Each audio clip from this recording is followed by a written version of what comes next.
Hi everybody, all my followers, be welcome to another video. And it looks like it's gonna rain, so I don't know how much I'm gonna be able to do on this today. The car, 2006 Land Rover Discovery 3.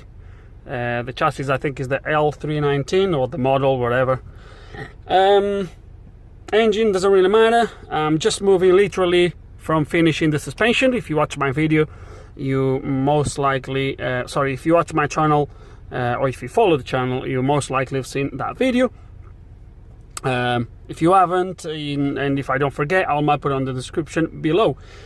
And during that video, and even during the one before that for the bonnet, you might have seen the following. So let me show you. If I reverse, you have seen that. Okay, so we do have an issue with our parking sensors. They definitely don't work. This car does have sensors only on the rear. There's no front sensors on this model, only the rear, but obviously something is wrong with it and they don't work. So first thing we would do, which would make obviously sense, would be to scan the car, which we will do. But just before we do it, I want to show you a quick trick on how you can check if or which sensors are not working.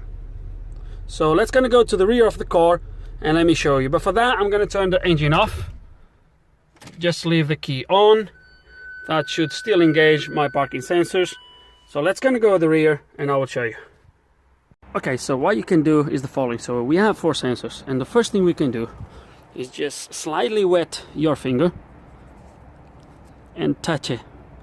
Touch the sensor very gentle, and you should feel a little pulse on your finger. Okay, I can tell you that this one is pulsing.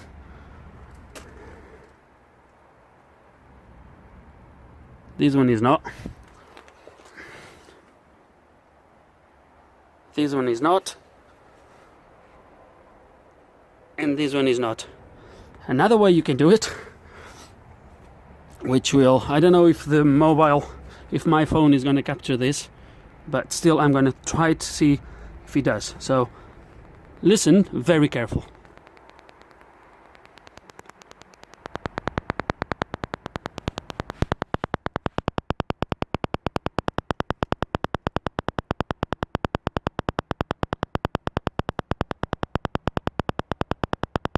So I really hope you could hear that clicking. So that's basically how the sensor works. It's a sonar. It clicks, it sends that sound wave. That sound wave hits the obstacle, comes back to the sensor, and the sensor detects that return, and based on how long it takes, it calculates the distance. So this one is definitely working. The other 3, they are not. Let's just scan the car and confirm our diagnostic. And okay, so, and it looks like I'm really not going to be able to do a lot today on this, but well, first of all, and just to recap what we did back there. So I really hope, I don't know yet, but I really hope I can even if I increase the volume while I'm trying to capture that sound, you can definitely hear the clicking even without the phone. Just by putting your ear close to it, you can hear the clicking. Now, not all the sensors or not all the cars works this way. So in this particular case, for example, the system is deactivated because we have this here, but it carry on powering the sensors, so I can actually do this test. Some cars, some systems, they don't. They actually, when they detect a faulty sensor or faulty on the system, they actually disable everything. So this case, so you need to know what you're dealing with. But in this case, guys, it was quite easy to do, as you have seen. So let's gonna scan the car, and most likely it's gonna confirm. So rear left inner, rear right inner. So the rear right outer, which is the one we have seen working, is the only one that doesn't throw a code. So another important thing when you do these tests, as we just did, or even looking at this, is actually all the sensors bad, or do we have a power supply issue? So always bear that in mind. Don't think just because you can't hear it clicking or you can't feel it clicking, whatever, that's going to be straight away a bad sensor. It could be that it is a power supply issue. So don't just go based on this. Even on this, we're going to make sure, I'm going to do some tests, even if I need to swap the sensor around to make sure it clicks in a different place, for example. So there are always ways of doing it. I don't know which approach I'm going to take in this case, but first of all, let's going to get to the sensors, see how easy it is to get to them, and see if we can take them off and have a look at it. Okay, following day, and let me tell you, it was not easy to get to this sensor. Well, the only way really is remove the bumper. To remove the bumper, I had to remove the lower side rear door, because you have these plastic clips. I will show you in a minute. That goes here, there's 4 of them. I could probably get them out without taking the door, although I only took the hinges and put it on here. I could probably do it if I smash these plastic clips and then put new ones, but I don't have new ones, so, and honestly it was only another couple minutes to remove the door and rest it in here. You need to take this flap on both sides. That's why I have it jacked up a little bit, to take the wheel away from where the screws are, just give a little bit more room. I do the other side first, then I dropped it and raised this side. So once you take that off, you have a plastic clip here that holds the plastic bumper, so you need to push this away. That's the only thing that holds the bumper on this side, and then it just clips here and around here. And basically, as I said to you yesterday, the guy is a little bit desperate. By the way, a quick thing here, I know it's not related to this video, and I know the car is jacked up on this side, but as I want to show you that. So yesterday I've worked on the suspension, if you remember, and then straight away I've started to work on the parking sensors, and in the meantime started raining, and within half an hour it's actually pouring down. I know the car is jacked up on that side, but you might be able to see the car dropped virtually nothing. It dropped a little bit, but not too much. I started up once this morning and basically went up about maybe an inch, if that. So I'm not too worried about how much it's dropping. Anyway, back to the sensors. So yeah, so as I said, the guy's a little bit desperate to get the car back, so he rang me. I was just literally putting my tools away, asking me how the car was. I said to him, look, looks like you're gonna need 3 sensors, but until I check, I don't know. And honestly, within half an hour it dropped me this bumper. This bumper is not from a Land Rover, it's from a Range Rover, but the sensors, they look like the same. So 4 sensors there, I hope they are good. The other bumper is here, the bumper for the car. I put it here because I'm going to give it a wash, because it's full of mud everywhere. So the clips I'm talking about, they go here, here, here and there, and that's right under the door, so I had to take it off. So for now I'm going to give it a wash, and then we're going to remove these 3 sensors,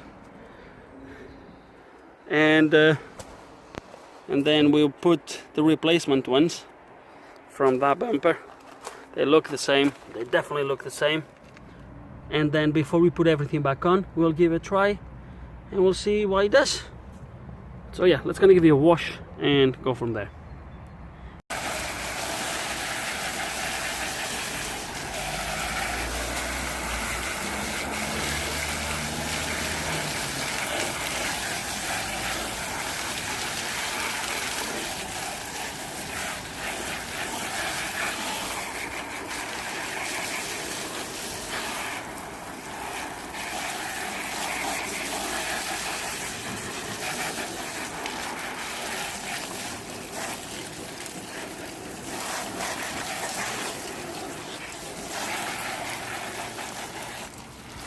I actually need to wash the entire patio, or the missus will absolutely kill me by the time she gets home. I really need to wash everything out.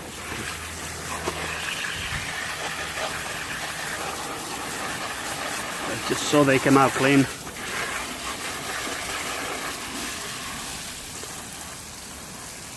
Okay, I got one out.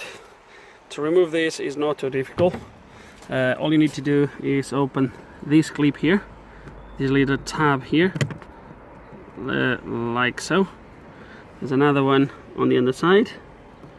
So there's one here, one there. And while you have these tabs open, you start to jog this side to side, and you push the sensor on the other side, right in the middle. Right here in the middle, you push it on the other side, and you jiggle it side to side, and the eventual wheel came out. What I've done afterwards with a toothbrush, I've cleaned the inside of this because it's full of sand, so the other one slides in properly. And that's about it really. So I'm going to take those two off. If you remember, was the ones reporting the error.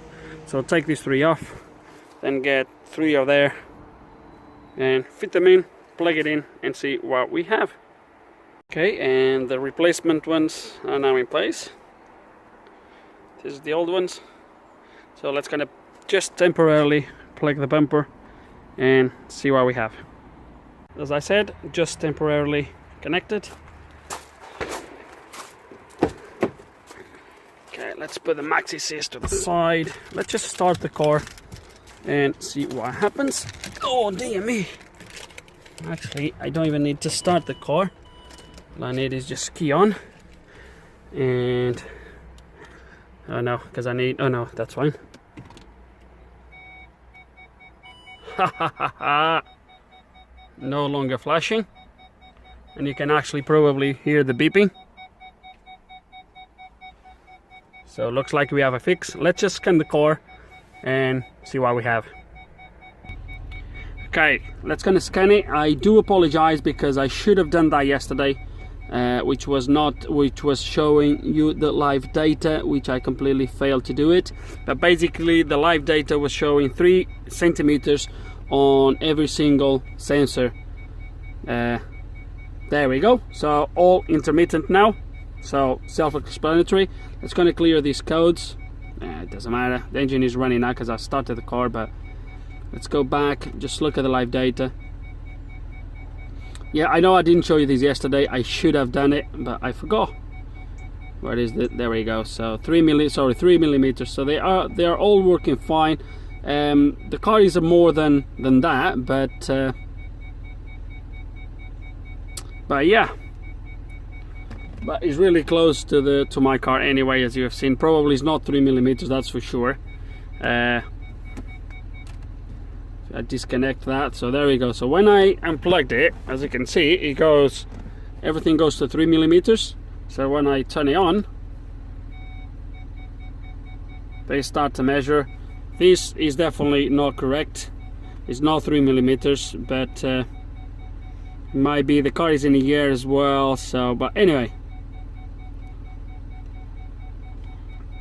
sorry guys, I got interrupted. But yeah, some cars, what they do is when they reach their minimum, they just go to a kind of default value, which is probably what it's doing right now. Well, we're going to put everything back on together. We're going to put everything back on, even because the bumper is kind of facing up, is not properly done. We're going to wash everything around there before we put the bumper back in. Put it all back in, and then we'll have a last look. We'll just test it, but I'm quite happy with it. No longer, the LED is no longer flashing, so it looks like we have a fix. That's better, much better.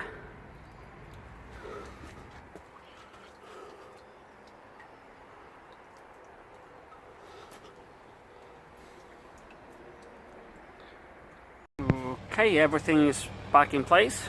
That's gonna give you a last try, see if it's working. So to start with, I checked just a minute ago. To start with, I don't think that live data is correct. So that's the live data showing when the system is deactivated. So as you can see, it's off. So it shows 3 millimeters all the way. That's what I was doing before we fixed the fault.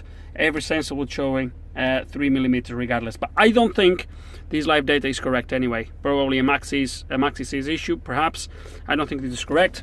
I will show you. So when I engage reverse, second brake off, the system engages. It reads like that. That's obviously not correct. I hope you can hear the beep. So I'm just gonna go silent now, and I'm gonna reverse against a car that I have at the back, which is a colleague of mine that came to do an oil change and change the battery on it, a BMW. So the battery needs registering, etc. Don't even know why I mentioned this, but anyway. So hopefully you can hear the beep, and you're gonna hear that the beep will increase frequency until it goes continuously when you get really close, which to me means the system is working the way it should. So let me put the phone like this so you can possibly.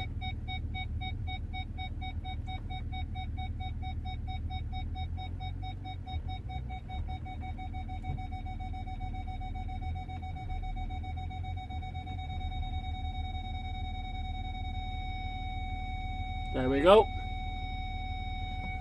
So hopefully you could hear that, and as you can see they go like this: 0, 3 and 1. I don't think this is correct, obviously. Well, it's not correct, that's for sure.